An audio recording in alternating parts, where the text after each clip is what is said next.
Good morning, and welcome to another competitive version of Diatribes from the Voice of Doom.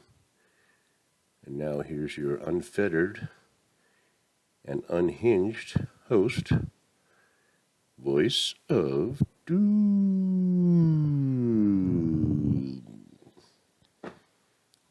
Lower and lower every time. Hello.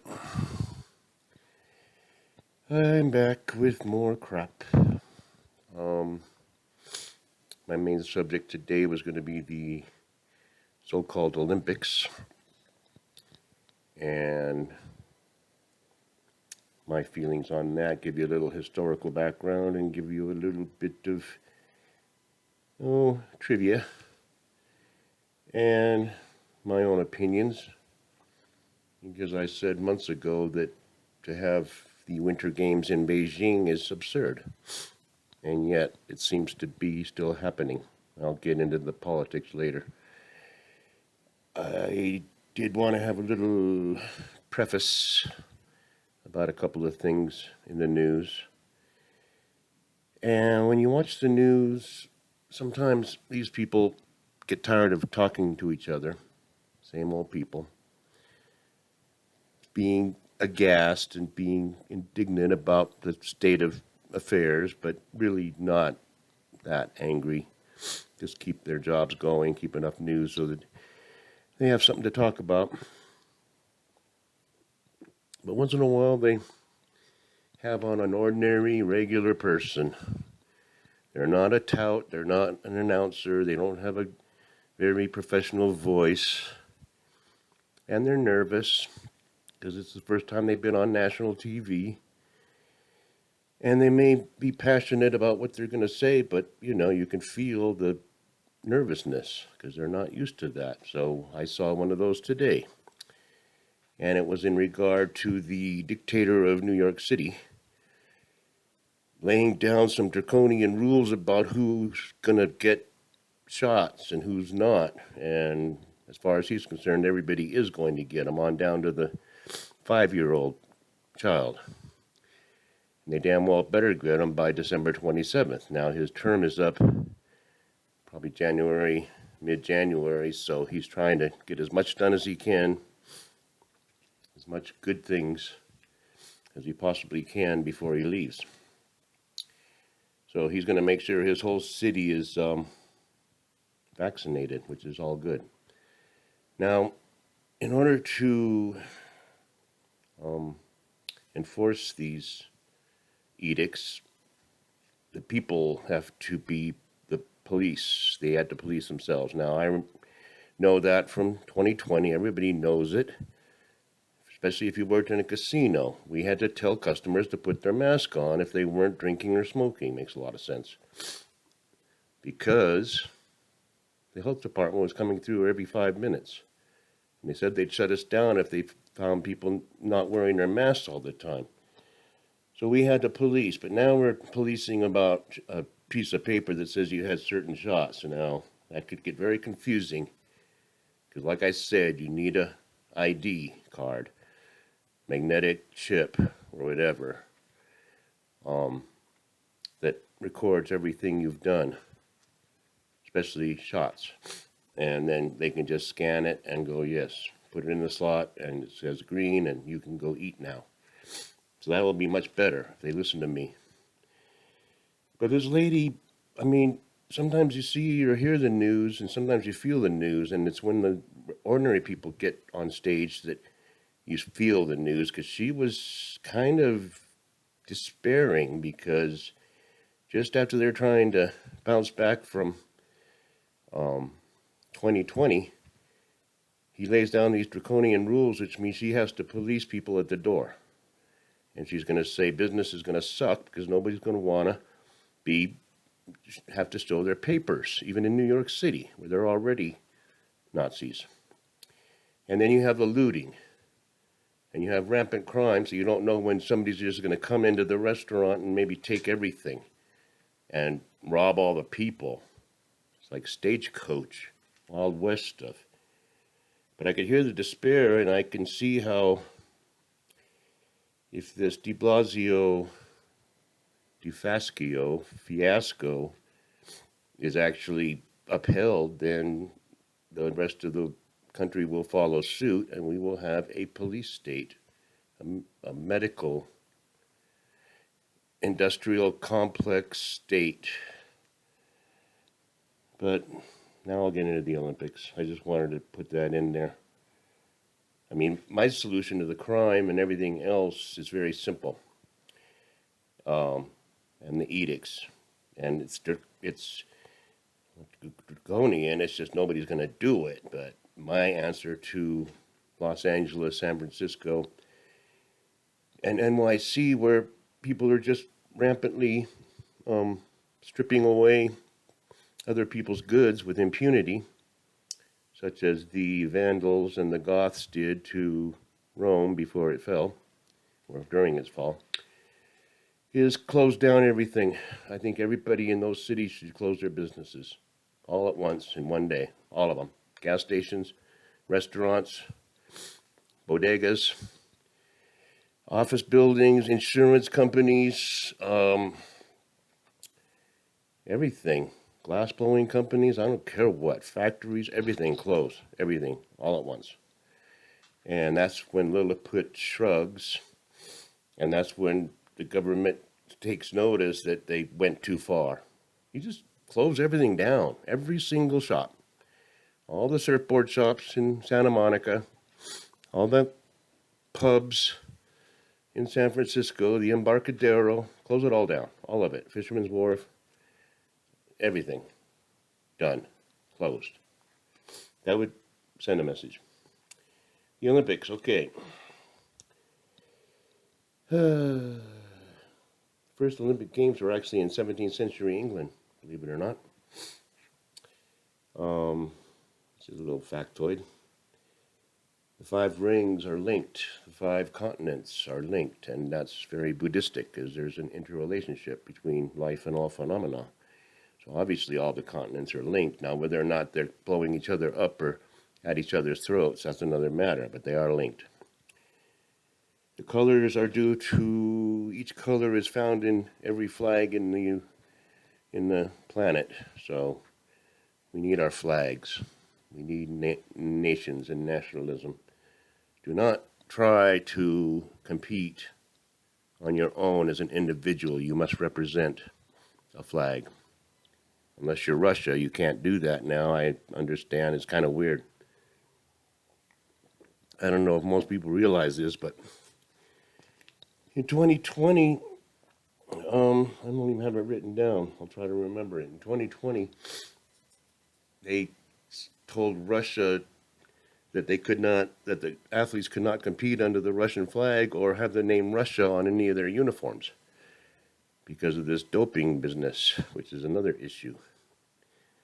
Lots of scandal and lots of intrigue. Now, it's interesting.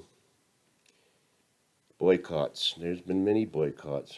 Many countries don't go. Many countries are banned for various political reasons. They banned South Africa for decades, and even countries that dealt with South Africa were boycotted because, there were people that just didn't like apartheid. Okay. And they won in the end. Citius, Altius, Fortius, faster, higher, stronger.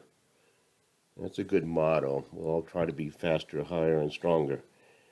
To ourselves would be good, but you're stronger than everybody else, Try to make yourself better, but don't try to be better than everybody. Now, the torch is lit at the temple of Hera by someone portraying a priestess accompanied by 10 Vestal virgins. Now, I wonder if the women in that ceremony are all Vestal virgins. Be interesting to find out, but I doubt it. And I don't expect them to be. But the first time that particular ritual was started was in 1936 by good old Schicklgruber.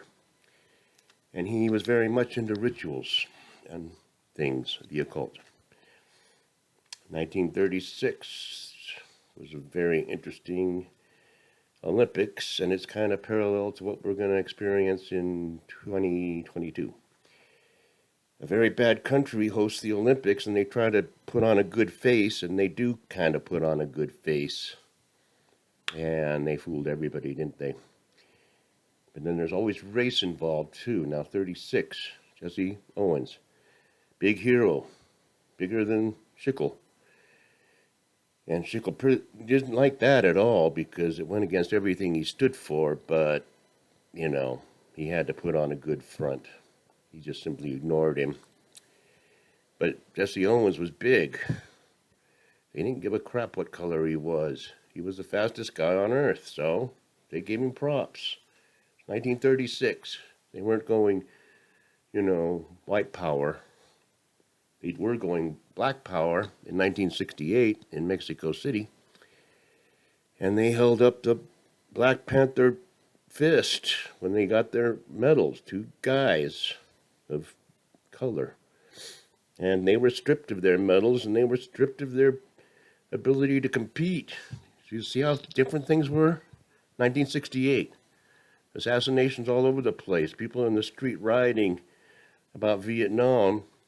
And then the IOC says, we don't want your political crap in our games. So that was a different age. And think about it. Now, I can go from memory on this.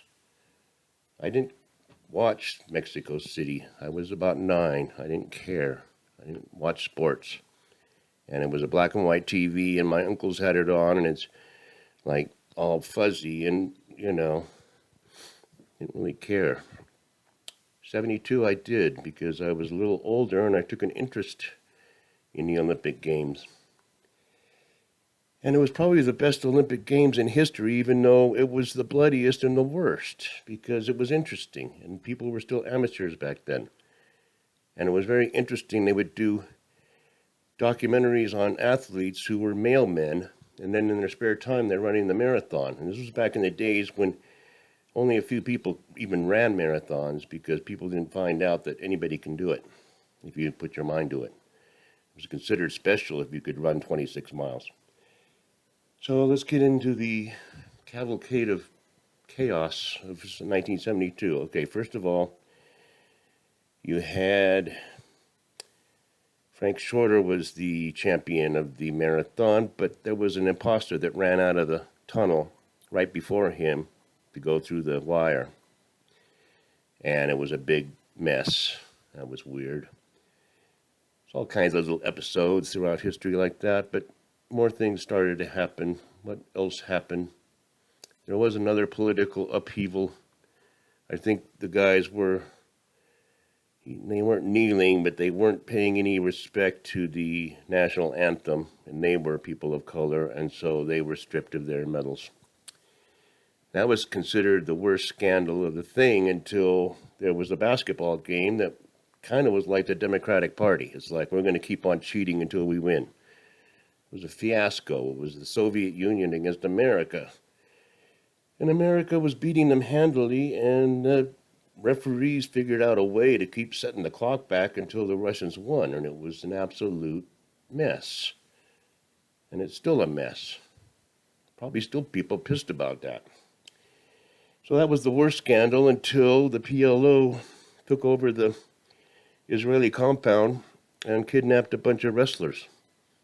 This is kind of weird. I mean, wrestlers, you think they take the, synchronized swimmers or something, but no, they took the wrestlers. And that was a bloodbath. That was the PLO led by Yasser Arafat. And he later met up with good old Jefferson for a peace treaty. And he was a miserable human being. But yeah, it was a bloodbath. So that was the capper. That pretty much ended the 72 Olympics. And it was one of the best Olympics. I think there was Olga Korbut. I can remember a lot of the people. I can remember 72 like it was yesterday. I can't remember yesterday, but I can remember 72. A lot of things happened. I know there was more. But those are the 4 biggies. Now, the Olympics should have always stayed amateur. I don't care. Avery Brundage was right. He was a big mucky muck for years in the IOC. And if it stayed amateur, then it wouldn't be such a big deal. Now it's just professionals and they're purse snatching. I don't want to get too much more into this. I went on and on already, and I didn't really say anything. I'm just saying this Beijing is nothing new, and nobody should go there. I mean, if they're professional athletes, they really don't need to go and win a medal. Do they have to really win a gold medal? Come on. They're not prestigious anymore. So don't go to Beijing. All you athletes, if you're thinking of being on your Olympic team going to Beijing, just think about it. Would you go to Berlin in 36? Maybe you would. Jesse Owens once went, so yeah, it's ambiguous. It's, ambivalent. So make up your mind. I suggest you don't go.